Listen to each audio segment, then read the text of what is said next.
Hey guys, I'm Nikki, and as always, you are welcome to the Technical Nikki YouTube channel. So, this is the fourth tutorial of the series Loop Control Structure, and in this video, we will discuss about the break statement. Okay, that is used to break a function or the block of code to the for jump to the next or stop the execution. And the break statement adds the loop immediately when it encounter. And the break statement is in other words, the break statement is almost used with if else statement inside the loop. Its syntax is break.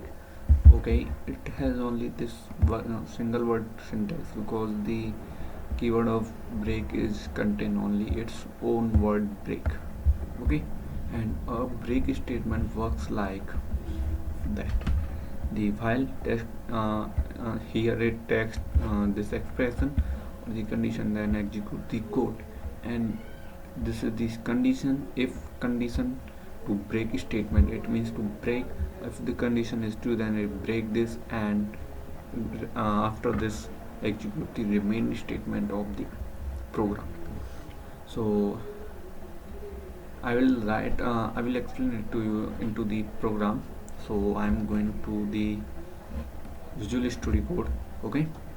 um, well uh, break statement generally used to if you have many cases in a program, and have many cases in your program. If you want to and set it to with the numbers, and if you get input for the one case, and then you use the break statement. Okay, because if you enter the case for the one, if you didn't use the statement break, then it execute or show some error because it execute the full code. Okay, and if you use the break statement, then break there, and only you execute your selected case, and other will be breaked. So let's jump to the Visual Studio Code. So on my display, okay, let me make it bigger, more. Okay, yeah. So already I have write this program.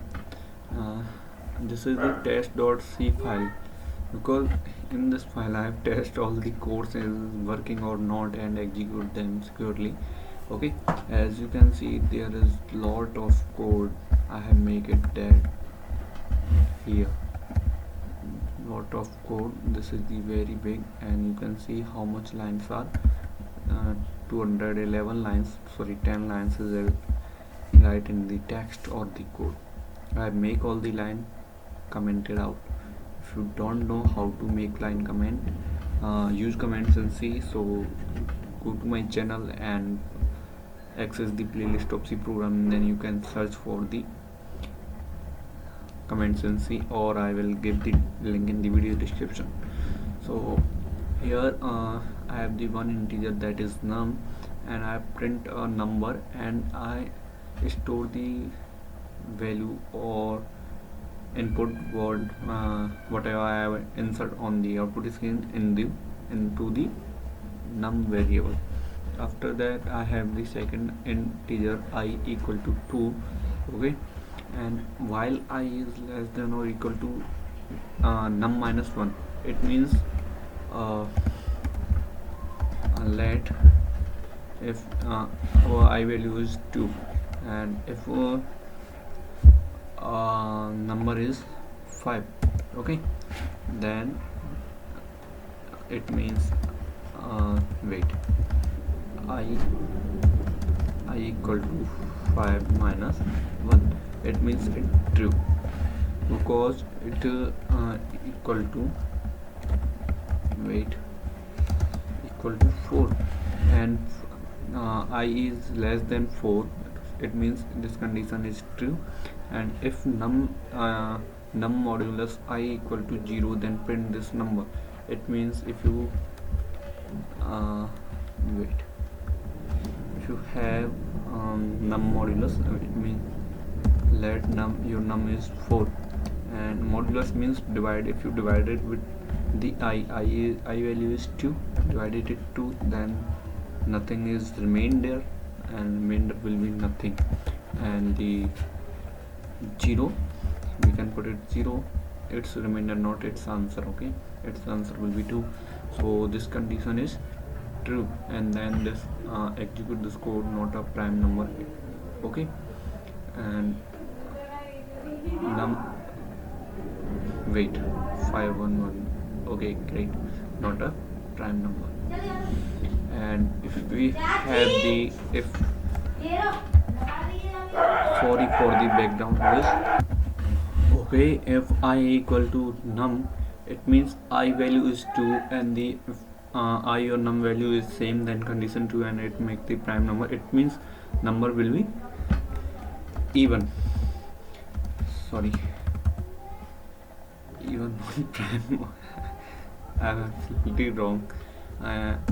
Here I value is 2, and also num equal to 2, then this condition is true. Okay, it means the prime number means is that the such value, it means here if number is divided by 2, then the condition will, this condition will true. Okay, and here if you get remainder, then it print this one. Okay, so let's execute or run this program.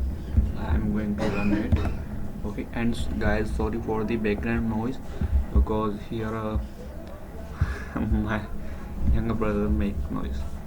So if I enter 5, then it sorry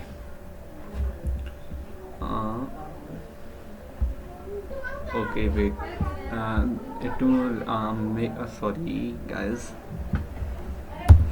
I've entered 5 as print the prime number. Okay, so let me explain you what happened here. Okay, it means this where okay, while expression is goes to this if statement. Here you can see this throw to this one. If I equal to num minus 1, it means 5 minus 1 equal to 4, it means true, because I entered 5, so it prints this one. Okay, if you enter the odd number, that prints the prime number. Okay guys, and if you enter any even number, then it prints not a prime number. If I entered 6, then we will get, and we will not get any remainder. Here in this case you can see num sorry modulus I equal to 0. It means there is no remainder, so it print this statement or block of code, not a prime number. So I hope you understand all this stuff in the break statement. And if you have any queries, so in the next tutorial of the continue statement, I will give you a best example or the write up program with the cases, how to break case to execute the codes. And if you want a next program very clearly on this topic, so please comment me down yes, then I will comment yes, and then I will explain it in the next video with next tutorial of continue statement. So thanks guys, thanks for watching. I will see you again into the upcoming tutorial.